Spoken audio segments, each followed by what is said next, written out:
Okay, so Star C channel, Chosen One channel, part 2, Eminem. So let's go more in depth on this coca.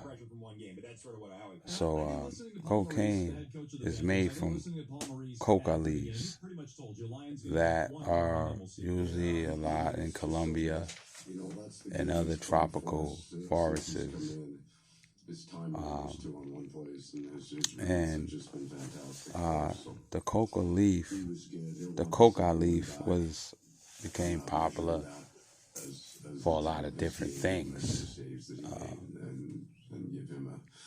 Coca leaves, they also make rope and tobacco out of coca leaf and a lot of other different things, straw bags and straw vases and stuff like that. But a long time ago, they were messing around with it and found that they could get some kind of high off of smoking it. And then they decided to, the Illuminati's, spirit creatures, and them decided to make this a big market and steal it from Mother Nature, which is a crime and a major sin. And that decision that this God of this system of things and these demons under him, these angels under him made, sealed their fate, that they were no longer eternal creatures that had eternal life by making this decision.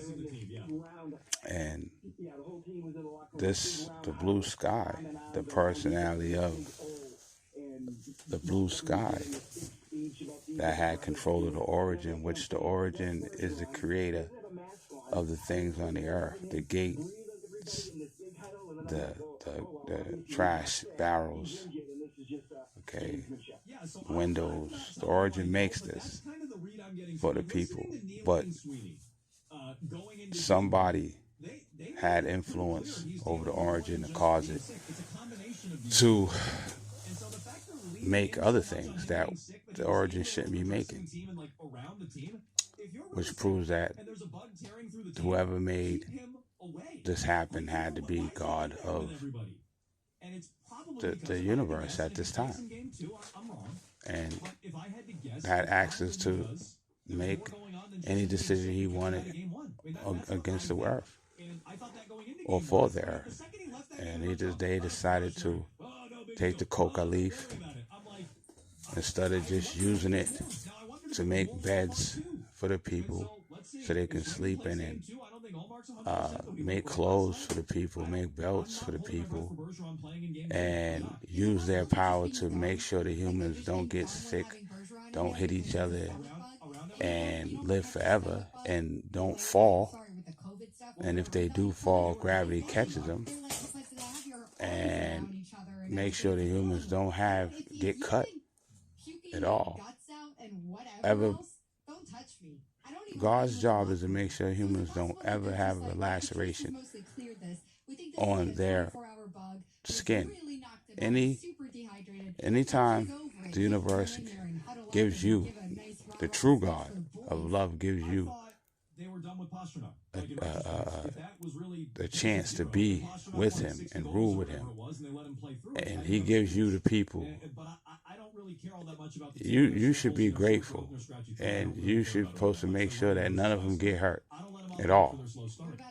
They can't bump their head, they can't get one scratch on their knee, they can't run and fall on their knee and then be bleeding and get Band-Aid. No, none of this was ever supposed to happen. Band-Aids is not even supposed to be, the origin shouldn't have to make Band-Aids, because the humans are supposed to have the precision of Spider-Man, to where if a baby's running, playing on a tricycle, or baby's on a big wheel, if they get out of control, go too fast and hit a rock, their agility is supposed to be amazing, so that if they were going to fall, their own power would stop that, and they would almost fall, but gravity and their power and God's power, because He's perfect, they wouldn't hurt themselves even if they did fall. Okay, miracle after miracle. If a young girl, baby's running, a young girl, and she falls, even if she falls, her skin won't abrade, her skin won't be tarnished, her skin won't have a laceration and bleed, because she be invincible. A human's bones are truly supposed to be invincible, just so you know. Fingernails, teeth, they're not supposed to rot and fall out. Okay? The reason why the humans having problems with rotten teeth and rotten veins and they get old and expire is because the way the people treated the animals, so that karma come back to them. If the animals can't live, then the animals' power makes sure the humans can't live. Okay. Now you got animals killing animals, humans killing humans in this non-reality existence, in this dream that we're in. We're in a dream by the old heavenly God. But the new God, whatever he is, whoever he is, whatever he is an emotion that is the mightiest emotion that exists in the universe. And that emotion has given the wicked dream the ability to exist for whatever reason for this long. So before 7,000 years of the earth existing is completed, the devil's regime and the devil's dream that you're suffering in is going to be dismantled.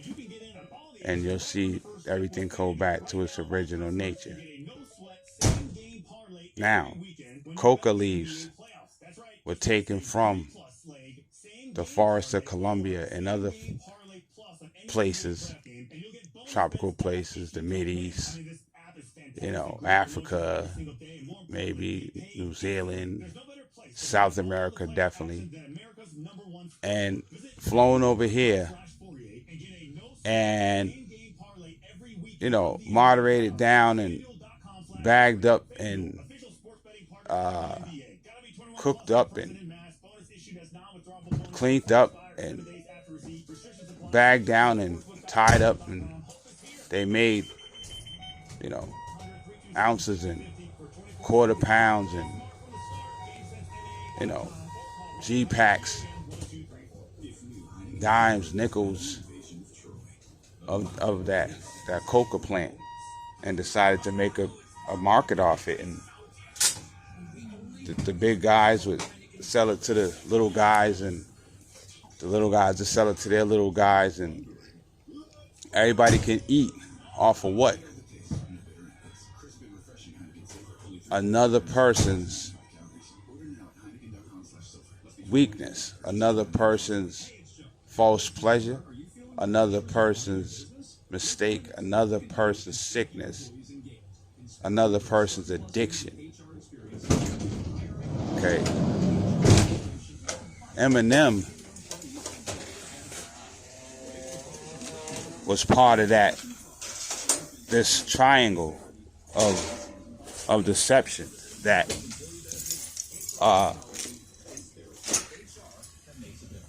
let me get down here, Charles. Picking up the kids right now. Eminem was part of that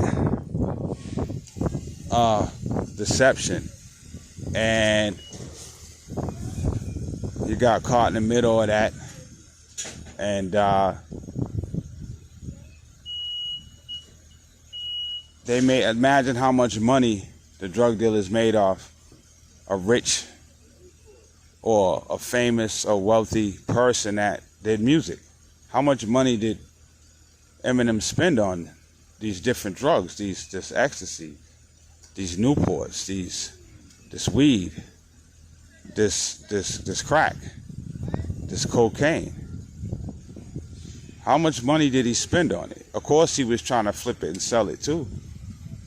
I mean, that's what he was doing before he became a rapper. He would try to be a mechanic and try to sell drugs. And he didn't do very well. I mean, you're doing drugs and you're trying to sell them at the same time. And, you know, so he probably spent more money on cocaine and on these drugs and alcohol, how you doing, than he spent on studio time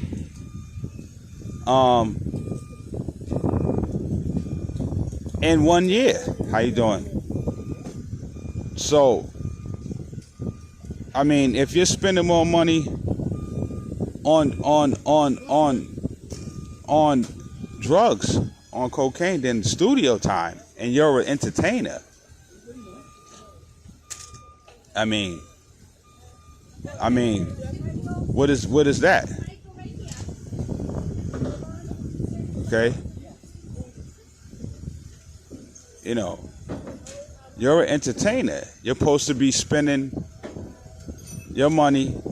You only get paid once a year when you're a artist, whether you're a singer or rap artist. When I was with BMI, we only got paid once a year, and it's a big check. But if you don't do what you're supposed to do with it, you'll be in a lot of trouble because you're not getting another check. Okay, unless you are making some money from other entities, then you're gonna be real messed up. So that's why a lot of rappers have trouble and R&B singers have trouble, because they don't do what they're supposed to do. They'll get a one check around Christmas time for about,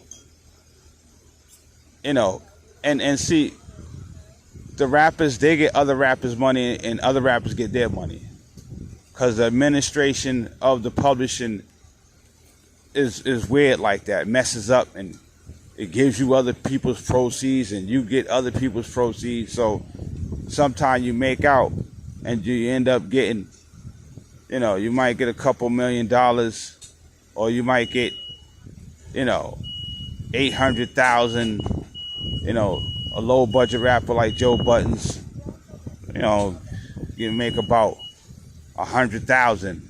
That's it. And, you know, because the cut that you get and the cut that the producer and the publishers get messes up your money. If you produce your own stuff and write your own stuff and make your own beats, you don't got to pay nobody, then you're straight. But you can make 800,000, you can make 800 million. But if you don't invest it and do nothing with it, I mean, you could spend it all up in a couple months and be dead broke. And now you're going to have to do something to, you know, do some shows. So it's not easy being a publisher or a songwriter. I was a songwriter and a publisher for BMI for over 10 years. And I didn't make a lot of money at all. I didn't want to make a lot of money. I mean, I wanted to make a lot of money, but I didn't really try to make a lot of money because in that field, for certain reasons. But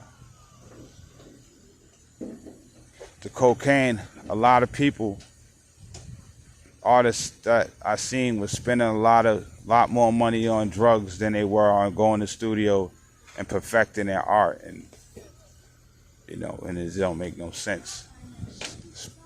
And that shit ain't all that for you to be spending no money on like that. It's really not. I mean, you could smoke a blizz and get the same satisfaction. They act like it's better than weed. It's not better than weed. Okay? Ain't nothing better than weed. So, yeah, so Eminem really went all out after he made that music with Dr. Dre, and he went and enjoyed himself and nearly killed himself, overdosed a couple times, and we didn't know where he was. And then when he came back out, he tried to rap, but this shit was whack. Okay, y'all heard it. And but he tried, and he did it, and he came out, and he admitted that he was burnt out and all that, and it's cool because he was fighting the devil himself. So he's G'd up. And so the coca leaf did his thing, and the you know, a natural coca leaf, anything from God is supposed to be good.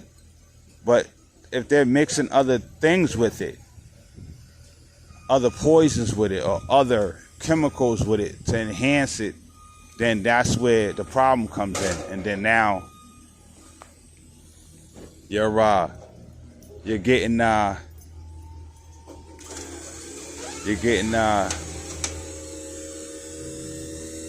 problem, and that's where the cancers come in.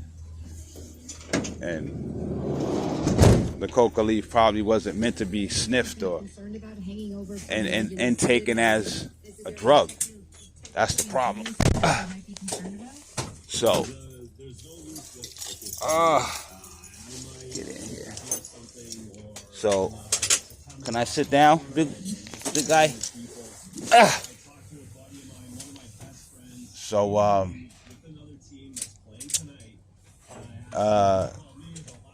so that's where it comes from, and you can